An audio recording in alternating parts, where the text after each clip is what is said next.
It's good to meet you too. I've seen a lot of your videos, so it's nice to speak to you in person. So I basically have two questions or three, I guess. So firstly, I took the November LSAT and I was hoping to apply, or like I'm planning to apply for like entry in 2020. I didn't do as well as I hoped in November, and so I'm retaking in January. And so I'm wondering I should um, whether I should apply now and ask universities to hold my application, and whether there would be benefit to doing that, or whether I can just wait until I do the January LSAT and then like dedicate more time to finishing up my materials. Sure. Yeah. So I don't really see a huge benefit to applying until you have your LSAT score back because they can't evaluate you until you have that score. And you Okay. presumably wouldn't want them to evaluate you without that score. So I would suggest wait, get everything Yes. together, get everything ready. And then the second your scores come back, you can hit submit on your application. And in the short term, I would focus on preparing for the January LSAT. But you'll also have a 3-week wait approximately till you get your score back. And so Yeah. you can spend a lot of that time working on the rest of your application. Okay, that's kind of what I was thinking. So I'm happy to get confirmation. Thank you. And so then I had some questions too in terms of like my application persona and how I've built my story. So which I just wanted to share, I guess, what I'm planning on writing on my personal statements and my diversity statements on YX, and whether I should maybe have a GPA addendum. So should I just like tell you what I want to speak about in each, or? Yeah, sure. Let's go into each one by one. Okay, so basically, I'm from Western Sahara. My family is from Western Sahara, and I grew up in Spain, and that's where I went to uni. And so in my personal statement, I speak about this one time when I went to see my family in Mauritania, and there's this like it was like this very long trip, and we had to like drive through the desert and then enter the country, and then I never got my passport stamped. Uh, upon entry, and so then I couldn't leave the country.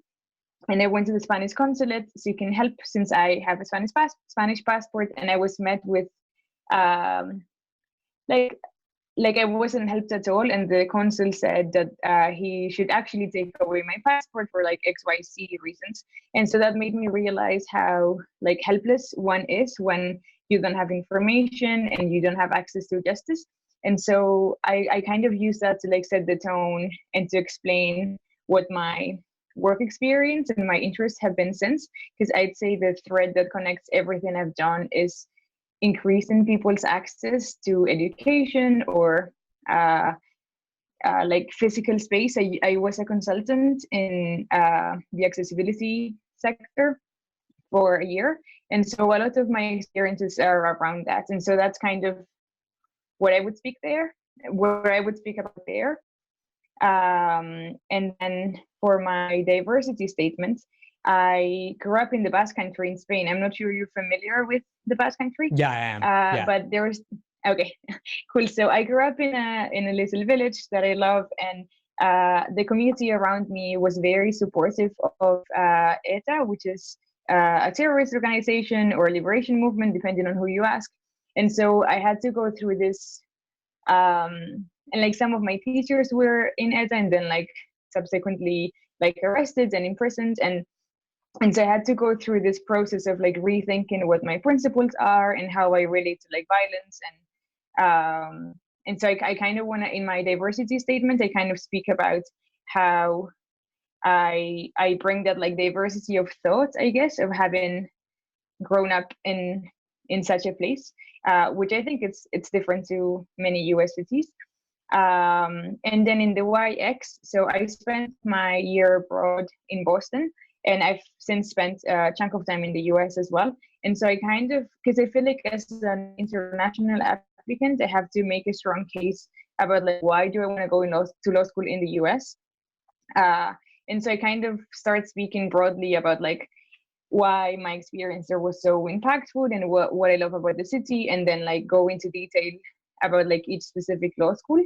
But I kind of like want to use the YX as like an excuse as well to speak about why the US for me, you know?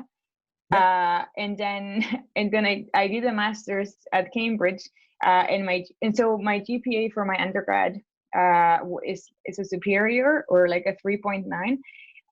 But then for my master's, it's more like a 3.7, and it got translated to an above average. And so, which I think is like a very fair GPA to have. But like during the second term, when my grades went down, there was the longest strike of in the history of England in higher education. And I was really active during the strike, and consequently I missed like all the classes for a whole term. And so that's kind of why my GPA suffered. I'm happy I did, like, I'm happy with my choices.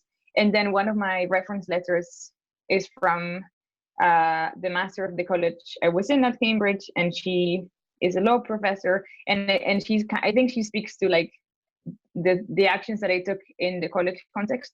And so I'm wondering whether it'd be worth writing an addendum just to like explain that like I missed all the classes for X, Y, and Z reasons, and that's why my GPA went down. Yeah. Yeah. So let's start there. Yeah. Okay. I just want to handle one thing at a time, because otherwise I have to try and remember everything you just walked yeah, through. I know. I told you quite a lot. Yeah. No, it's great. It's a very impressive, unique background that you have. And I think your layout of how you want to organize explaining it in your application is pretty solid. I like it. So to start with that professor, I think that the master of the college, I think that would be a great person to write you a letter of recommendation. They can provide some context about your time there. I do think that if you missed the classes for an entire semester and that impacted your transcript, that certainly warrants writing an addendum, especially if you can give the context that this was a massive general movement, that it wasn't you personally, to give the context about what was going on in England at the time. So that, to me, that does warrant an addendum. The being of a Basque background, growing up in Spain, having those unique experiences, I think is a great topic for a diversity statement. I might not talk too much about the violence and terrorism side of things, because you don't want to raise any questions about where your background lies or where your loyalties lie or something like that. So, yeah, I mean, and so I'm happy you bring that up. I guess like the whole point of the statement is saying, like, I grew up in a place where that was very acceptable, and then I had to go through this process of like changing my mind. Like if you grew up thinking the church is great, and then you have to like kind of like give up religion or something from like your own thinking. I think that's like an interesting process, because I feel like if I don't mention that, then there's not much point to the diversity statement. You know what I mean? Like I realize it's tricky, but I'm like not being an apologist or anything, because I am not.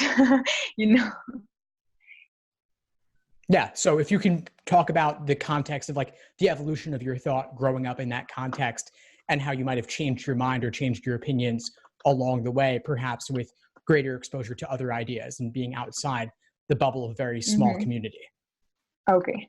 But then you'd say like tread carefully so that I don't come off as the wrong thing. Exactly. Like you don't want to come across as an apologist, as you said.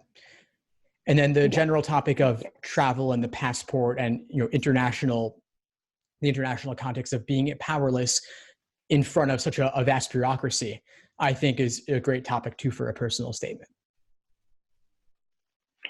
Okay, awesome. I have another question. So for the personal statements, is it okay? So I know we're not meant to like rehash a resume in a narrative form, but like, would it be okay if I speak about some of my experiences to like thread that, to like make those connections as I see them, to like be like, well, I worked around access in this experience and in this experience and blah, blah, blah, or it's okay to mention them. I just wouldn't go deep on them. I would try to use the anecdote as the place you go the deepest on, and you provide the most detail around the anecdote of potentially having your passport taken and not getting it stamped, and the risks one takes when not doing everything by the book to the letter, so to speak. Yeah. And then you can mention the other work you've done in passing, but I wouldn't go too deep on that, and trust the resume will be the place to share more on that. Okay. So then when I was writing the story, because it's quite convoluted, so I was going from, people from where I'm from live in refugee camps in Nigeria. And so I was crossing from there to Mauritania, which is like one of the world's like most dense minefields. And so they don't let you through with a European passport. And so I had this like fake ID that someone had given me and blah, blah, blah.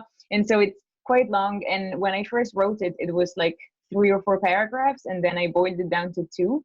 And so, but from what you're saying now, do you think, could I use more of my space for that, or for the story itself? Well, if you say the story is convoluted, that makes me a little bit concerned that it could be hard for someone to follow when they're reading these very quickly. So if there's a way that you can boil it down in terms of removing some of the unnecessary details that are not essential to your theme, whereas so that your final draft may not be a literal recounting of every single thing that happened, but rather a sort of simplified and summarized version, just so they get the main gist of what you're getting at. Okay. Yeah, I think that's what I kind of achieved with the 2 paragraphs. But now when you said that I should go into more detail there, I was wondering whether I should like take a different approach to what I had. Okay, cool. I'm just trying to be mindful of time. I'm wondering, so I'm an international applicant, and there isn't much out there for us. And so I'm wondering if you have any advice for international applicants in general. So my intention is to move to the US and stay there. And I have a focus on public interest only. I'm like PI or bust. And so I wonder whether you have any advice for someone like me. Just make it clear on your application, as you said, that your YX statement will also talk a little bit about why you want to go to the US, why you want to practice in the US. If you make that clear on some part of your application, that will answer an important question for admissions. And the other thing is that they can't always evaluate your overseas transcript thoroughly because it's a different system. And so that places more importance on the LSAT score. And so do everything you can to knock the January LSAT out of the park, because that's going to matter more. I know. I know. Yes. Okay. Cool. Wonderful. Thank you. I really have seen many of your videos, so it's really funny to be speaking with you directly. No, it's nice to finally meet you as well. I've seen you've been very active in the Facebook group, so it's good to meet you too. Before we sign off, what would you say is the biggest insight you got from our call today?